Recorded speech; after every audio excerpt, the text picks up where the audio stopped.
never slow up, no I don't take shit. I got no love for the fakeness. If you wanna play tough and wanna hate this, I'll always show up. I don't ever slow up, no I don't take shit.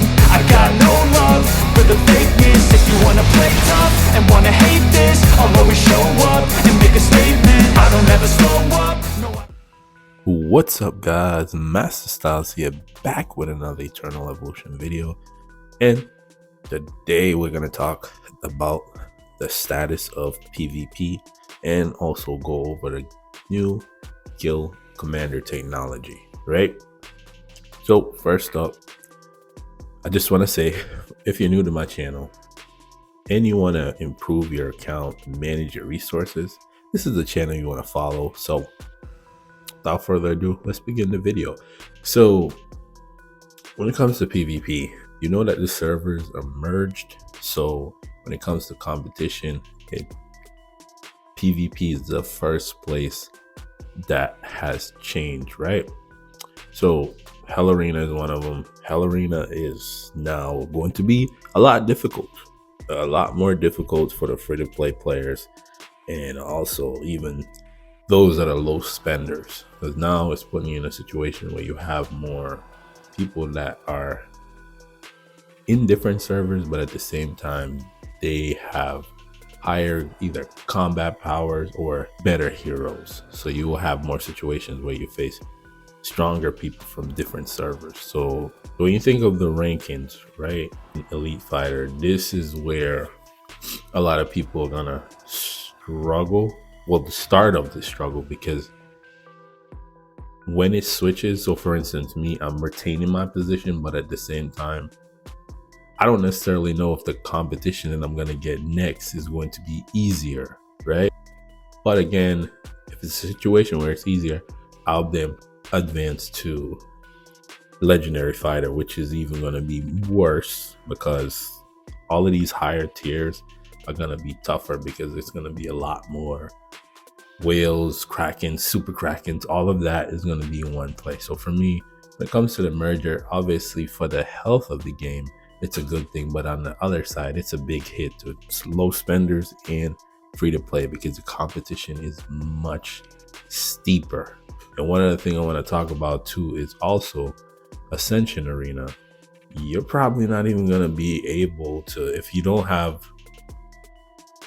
a good account going, you may not even make it out of the qualifier, depending on your account. Group stages may become tougher, because now you're gonna have more higher power people within these groups. Before, all you had to do was win 7 matches, and then you pretty much advance. So the competition here is going to be more stiff, of course, because of the merger. And I'm already feeling that in terms of Hell Arena, right? And also, they also did it for PVE too. So they did it for PVE, and it's interesting. So here, let's go to rankings here. So with PVE here, this guy was never in here, because this is the first time I started seeing him, and a couple of these people here are not from, I'll even show you. I'm on server NA88, and this guy's from NA89. So that tells you that you're gonna have competitions from different servers. As for how many servers, I don't really know, because for instance, this guy's 89, so it could be another server. So let me know down in the comments, based on your endless battles, if you have multiple people from different servers, or is it just that one additional server combined in terms of competition. But to go back to the status of PvP, Galactic Arena doesn't really necessarily matter.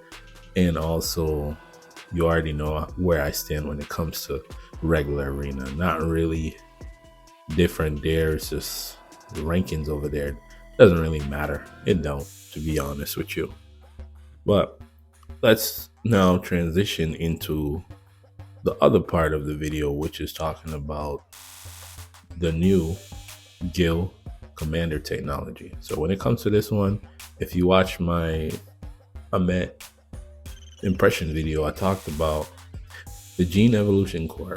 This one, you want to be careful where you spend these, right? Because if you're not careful, you might make a mistake. Like for me, I think I made a mistake here by doing Terran, because when I was thinking of tanks, I was thinking Panda, and I forgot who else I was thinking for why I picked Terran here. Let me look. I want to see something. And this is why I said I felt like I made a mistake. I do really. Tanks. Let's go to tanks. So for tanks, it would make no sense why I picked Terran, right? I should have picked Atlas, because there's way more Atlas tanks than Terran. So that right there was definitely a mistake by me, and that's kind of what you want to think about whenever you're upgrading these. And I think what happened too was I was clicking too fast, so I ended up consuming that. I wish when you decide to make that purchase, it says, hey, are you sure? Give us a thing like that. Yes, it could be annoying, but at the same time, it would save you in the long run. So for the tanks, because you have more Atlas, it would only make sense. So when it comes to these over here with the numbers, the more of the same faction you have in your team, the better your bonus. So for instance, if you have all Terrans, then you'll have, obviously this is not a team, but if you had all Terrans, then you'll get the bonus. So here you would get 30% additional damage and then 24 reduced damage. And I only want to keep in mind the bonuses, because again, one other thing is that the collab heroes also count for all of them. They're multi-faction, right? Actually, one question too. Where is she? She's here. She counts for 2. Yeah. So, and this is where I say the future heroes that are coming are gonna be dual faction heroes, because it only makes sense. She's paving the way. She counts for 2. If you had across the board all of them, so let's go into here and see what happens. I want to see what the bonus would be if you had, for instance, more than one of the same. We can put Purin in there, and yeah, sure, we'll do this. No, because I want to see if you get all the bonuses. And we'll go here. Take that. I'm literally just cooking up a team right now. That, because we have 2 assassins, I'll put that on. So I'm interested to see how they go about it, or it doesn't stack, or they just pick one. Let's see how they do. They should win this fight. They should not win this fight, but we'll see. See, Motoko's already dead. That's the problem with her. She's very squishy. And again, I wanted to make a all collab team, but I think it's gonna be hard to do because, again, what commander do you use? See, Ray's so hard to kill, man. Definitely needed knockdown there, but yeah, dead. Ray's, it's over. But again, you want to keep in mind all of those bonus stats there that you're getting from the commander, the guild technology commander, right? And that's something you need to be mindful of. So now the teams are gonna have more time travelers. So that's just something to think about. But to go back to it real quick, it's fairly simple, not too complex. Just make sure you have at least 3, and you want to make sure you level up the ones that your team are going to benefit from. So me leveling up Terran here was pretty much a bad hit, because again, there's only one Terran tank. So I should have, this Atlas is what I should have updated here for This one here, you can do Wind Fear, would make sense because you'll have the actually Wind Fear or Terran is fine here on this one too. To get to the next level, eventually you're gonna have to upgrade everything. So yes, I messed up here, but at the same time, I'm still gonna have to do all of those to try to get to the next level. I suggest that you try to get at least to level 2 on everything, similar to completing this one, which by now most people are either close to finishing it or they're already done. And if you're new to the game, I'll go over this quickly. If you're new to the game, each class, there's certain stats that you want to focus on. So my summoners, I picked attack and crit damage. I think only Ampu really needs accuracy. Health is great, and critical damage reduction is always good too. But energy, same thing, attack and crit damage. You can also do accuracy, which will help out with Jaina. And I think Carriolis too. I can't remember off the top of my head. And also health and crit damage. This is more for the newer players. So for support, health all the way. Obviously, accuracy is definitely going to help too, because Miranda, Purin, and Fiona all needs accuracy. So the next one here is going to be accuracy and critical damage reduction. For hunters, attack, crit damage, and you could do accuracy.